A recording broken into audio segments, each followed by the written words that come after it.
Bonjour Chira. Bonjour Chip, merci d'avoir accepté de témoigner pour fêter cette Apostasy Day 2024. Alors, sans trop tarder, vas-y, je te laisse la parole. Qui es-tu? Dis-nous ce que tu veux nous dire. Eh bien, tout d'abord, je tiens à te remercier pour cette invitation. Je suis Chip, donc j'ai eu 30 ans il n'y a pas très longtemps. Ça fait maintenant 11 ans que j'ai apostasié. Ah, ça fait quand même un petit moment, mais faut dire que on s'en sort pas comme ça. Oui, C'est vraiment quelque chose qui dure sur le long terme, qui t'accroche, qui s'accroche à toi. tu es musulman de naissance, toi aussi? Musulman de naissance, malheureusement. J'aime bien cette expression parce qu'on ne choisit pas donc de naissance. Tu as grandi dans un environnement où la culture islamique dominait, c'était conservateur, couscous, qu'est-ce que tu dirais? Alors, c'était plutôt un islam couscous avec des traditions fortement imprégnées de l'islam, dans le Mhm. sens où c'était très patriarcal, misogyne, les femmes étaient conditionnées à certains rôles, et nous, les hommes, on faisait un peu ce qu'on voulait en fait. Mhm. Et mais disons que la pression religieuse, même si l'islam en lui-même n'était pas là, en fait, il Mhm. était là. Mhm. C'est-à-dire que ça imprégnait à peu près tous les aspects de ma vie. Donc vraiment tout ce qui était les restrictions alimentaires qu'on connaît, les restrictions de comment parler à une femme, comment considérer Mhm. le juif, l'homosexuel, Mhm. toutes ces choses qui heureusement Mhm. je m'en suis débarrassé quoi. Oui, et on ne sait plus dire hein, si c'est culturel ou religieux, tellement c'est la norme, à vrai dire. L'un alimente l'autre. Pour moi, c'est taillé sur mesure pour le patriarcat, l'islam. Quelle était ta perception donc de l'islam avant de te questionner et de finalement quitter l'islam? Tu voyais ça comment? Eh bien, je voyais ça vraiment quand j'ai commencé à, dès mes premiers souvenirs, quand j'ai commencé à réaliser que j'étais musulman, c'était une intense peur.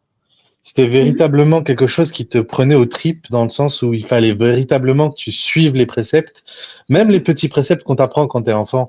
On te parle directement de l'enfer, Mhm. l'enfer, les démons, les djinns.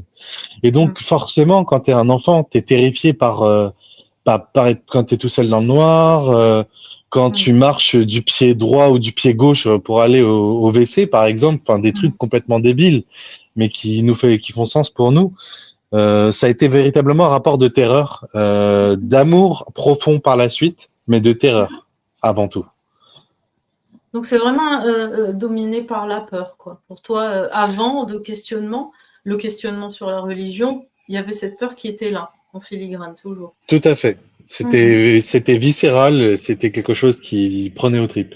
On avait peur de toujours faire une erreur. Et qu'est-ce que tu appelles par amour Eh profond? bien, c'est le cheminement de beaucoup de personnes, c'est-à-dire Mhm. que finalement on a peur, donc pour ne pas avoir peur, on essaie de respecter notre religion, et plus on met Mhm. la tête dans les bouquins, on s'endoctrine nous-mêmes, et Mhm. là on commence à croire que c'est de l'amour qu'on a. Très intéressant.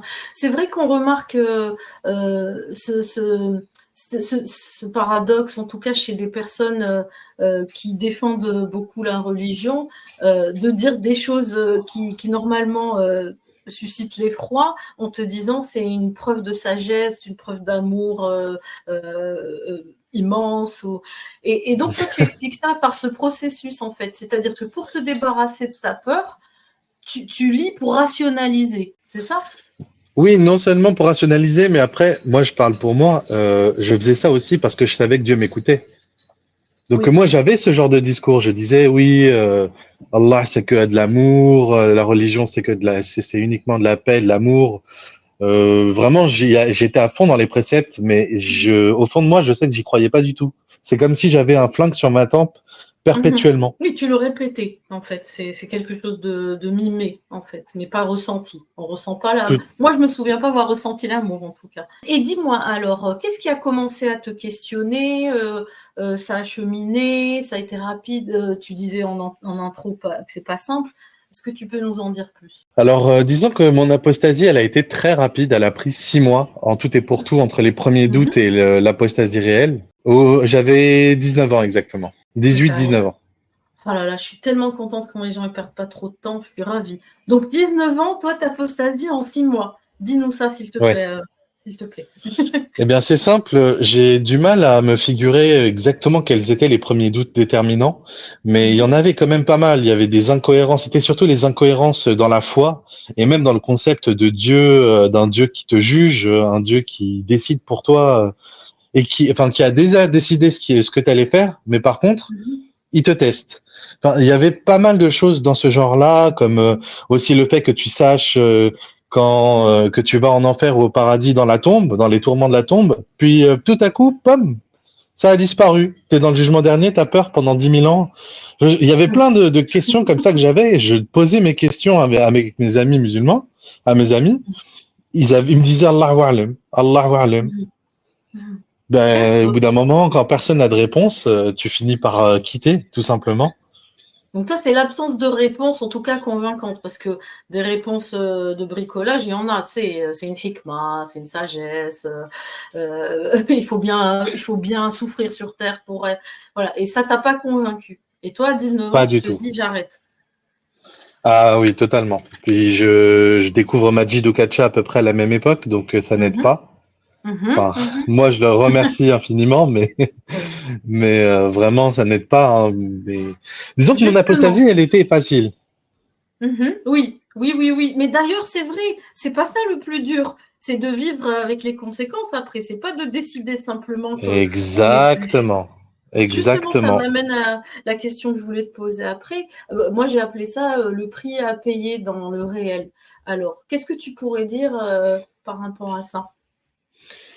Alors, quand on compare à l'apostasie en elle-même, c'est incommensurable le prix à payer. En tout cas, le prix que j'ai eu à Mhm, payer, mhm, je le paye encore aujourd'hui, hein, pour le dire. mhm, C'est une mort sociale induite, c'est rupture familiale, mhm, c'est véritablement des choses, puis vivre un peu comme un paria, parce que mhm, quand on a une tête de maghrébin aujourd'hui en France, on est censé avoir des comportements, on est censé avoir une foi, on est censé dire alhamdulillah, salam mhm. alaikum, alors Et que bon, maintenant, c'est attendu de la part des coréligionnaires et des autres. C'est-à-dire qu'on est e- cerné de gens qui nous assignent à cette identité.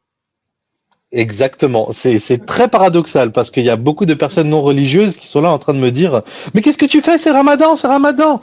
Mais mêle-toi de tes affaires. Mhm. Elles ont peur pour toi, tu vois, elles veillent à tes hasanat et tes sayyi'at. Je gère ma vie, merci. Ouais, ouais. Donc toi, pour toi, je comprends, hein, je suis passée par là, un prix social assez élevé, ostracisation, rupture, isolement, tout ça, c'est ça? Oui, c'est ça. Mhm. Puis ça, c'est assez difficile à raconter, mais j'ai perdu ma mère à 22 ans Mhm. à cause de l'islam. Et j'avais déjà apostasié. Je me suis rendu compte. En fait, quand tout le monde était endoctriné et pensait la soigner avec des méthodes islamiques, avec des méthodes Mhm. naturelles qui n'étaient pas payées par Israël, que des conspirations comme ça. Moi, Mhm. j'étais le seul à me dire, mais qu'est-ce que vous faites? Vous êtes en train de faire n'importe quoi. Laissez-la prendre ses médicaments. Enfin, Qu'elle a été privée de c'est soins et on a voulu la soigner avec des superstitions, comme dans une secte, c'est ça? exactement, exactement. Et ça, c'est directement dû à l'islam, puisque Mhm. et ça s'est découlé. Mhm. Mhm. C'est terrible, ça. Quand C'est quelque chose sur lequel j'alerte souvent, hein, la privation de soins, que ce soit pour les enfants ou pour des personnes malades psychologiquement ou juste physiquement, peut-être comme ta maman. C'est-à-dire que quand on nous dit c'est quoi le problème, tout va bien, hein, dans la Oumma, moi je dis le temps normal dans la Oumma, c'est un temps où on prive des gens vulnérables de soins et que parfois on les laisse mourir. c'est exactement ça. Mhm. C'est extrêmement difficile d'être le seul. On a l'impression d'être le seul lucide en fait, de pas être d'être le Sam de service. Mhm. Mhm. Mhm. C'est-à-dire que les gens font absolument n'importe quoi et ils sont là en train de glorifier la fin d'une personne. Et toi, tu te rends compte que, en fait, on peut la sauver, la personne. Mhm. Et personne ne t'écoute, personne ne fait quoi que ce soit pour. Personne ne bouge un doigt, en fait. Mhm. C'est destructeur. Donc toi, tu as dû être spectateur de ça et dans l'impuissance. Le prix à payer, on entend, hein, et j'imagine qu'il y a d'autres choses, mais on fera une interview plus longue une autre fois. Maintenant qu'on a parlé du prix à payer, j'ai envie de dire, qu'est-ce que t'a apporté l'apostasie? En d'autres termes, pourquoi ça vaut la peine quand même? Ah, parce que la liberté n'a pas de prix, véritablement. Le fait de, enfin moi, ce qui a été le plus marquant pour moi, ça a été l'amour que j'ai découvert envers les humains, tout simplement, peu importe leur foi, leur couleur de peau, ce que je n'avais pas dans l'islam. Ça, c'est faux, ce qu'on dit, l'islam est universaliste, l'islam n'est qu'amour. C'est pas vrai. On nous demande de détester tellement de monde. Et au final, quand on apostasie, on se rend compte que, bah, on est tous pareils. Et ça a été la plus belle chose que j'ai découverte de ma vie. Et je suis triste de l'avoir découvert à 19 ans, quoi. Oui. Mais oui, c'est déjà ça, j'ai envie de dire. Donc, ce que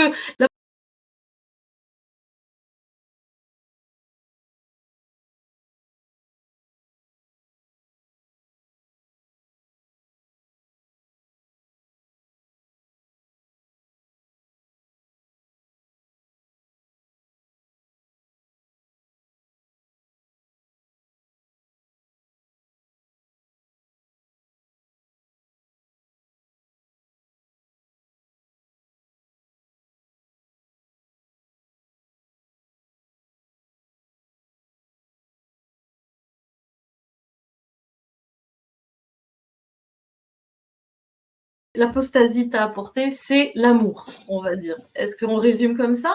L'amour de mes frères humains, mes frères et sœurs humains. Voilà. Oui.